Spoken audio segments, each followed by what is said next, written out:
Okay, if you work with reclaimed wood or spend a lot of time trying to make new wood look like old wood, this is one of the best tools you can buy. It comes with a huge range of heads that you can put in it for cleaning up the old wood or for adding texture and character to new wood to make it look like old wood. And really quickly, I'll show you how they all work. Now these heads will range in aggressiveness from something like this braided steel cable to a wire brush, to a nylon brush, different sandpapers, and all the way down to fine nylon brushes and even polishing pads. Now this is the braided cable one. It's the most aggressive. Let's throw it in and see what it does.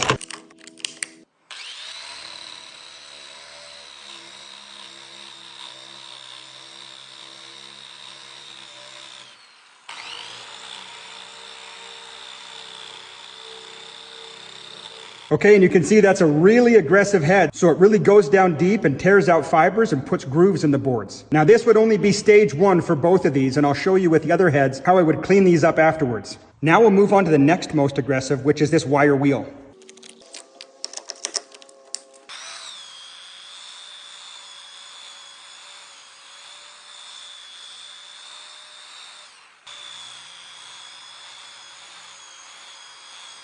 Now you can see here it does a really nice job of cleaning up, taking out all the loose splinters and carving out some of the soft fibers. Just not quite as aggressive as the first one and leaves a bit of a cleaner surface. And the same thing on the new wood, it goes down and rips out the soft fibers and makes these lines in the boards. Now this is one of the nylon brushes, which is the last one that I would use in this initial phase, which is either the cleanup of the reclaimed wood or adding character to the new wood.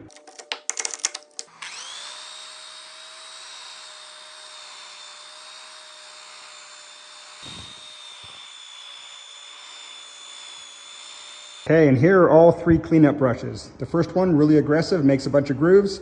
The second one, less so, and a bit of a cleaner finish. And then the nylon brush, which is sort of half aggressive and half polishing. And same thing on the new lumber, really aggressive, wire brush, and just the nylon brush. And in this case, all it's doing is tearing out some soft fibers and giving it kind of that wind-blown effect. And now as sort of a second and possibly third step, I would use one of or a combination of these to get the boards looking exactly like I want them to. Now that the boards have been cleaned up and there's a bunch of grooves and stuff in them, I want to use sort of a lower grit sandpaper and get down into those grooves and clean them out and make them look like they've been around for a couple hundred years. The one I probably use the most is this flapper sander. It has all these little individual kind of finger pieces of sandpaper, and they do a great job at getting down in those cracks and sanding them out. And one of the really cool things about the Restorer is that they turn and sand in line with the grain, as opposed to a belt sander or a random orbital sander that just sand down the high spots and don't really get down into the low spots. The second one, and depending on the wood and how much character is in it, I'll use this flapper sander, which is similar to this one,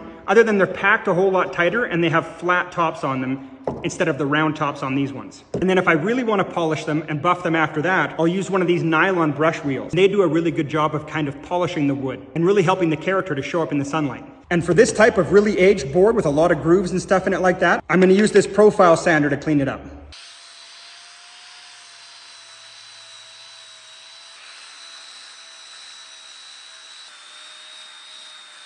And then I'm also going to use the profile sander to clean up this one as well as the second one. But where I did the nylon brush, I don't really need to use it anymore.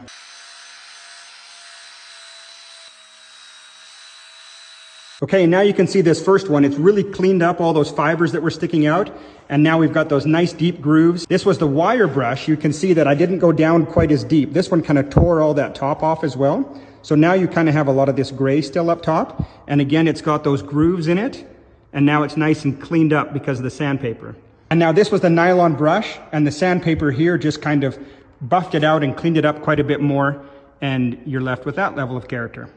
And for reference, remember, this is what we started with here. Really kind of dirty old wood. And now on the new wood here, you can see where all those fibers were sticking up and it was kind of a mess. It's cleaned those all up. Well, I guess I could do it a bit more. You can still see some of them there. And anyways, makes it look a whole lot better and starting to look a lot more like old weathered wood.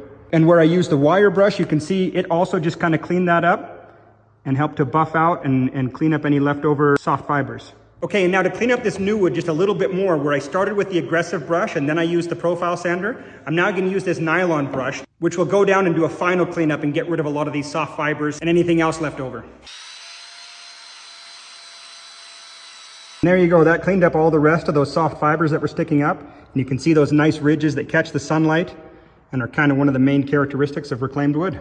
Now, it's been my experience that different types of wood, different ages of wood, different hardnesses of wood require a different combination of these brushes to get the end effect that I want. And so it's good to get a range of brushes and then start with one that's less aggressive than what you think you might need. So you don't just tear away all the character off the top of the wood. And then you can slowly approach that level that gives you the right amount of character and the right finish for the boards you're working with. Sometimes all you need is a flapper sander. Other times you'll need the nylon wheel and maybe one of the profile sanders if you don't have really deep grooves in your boards. But that's one of the reasons why I say this is such a good tool to have if you're working with reclaimed wood, is that you can use all these different heads in just the one tool, giving you a lot of options and flexibility in how you clean and prep your wood.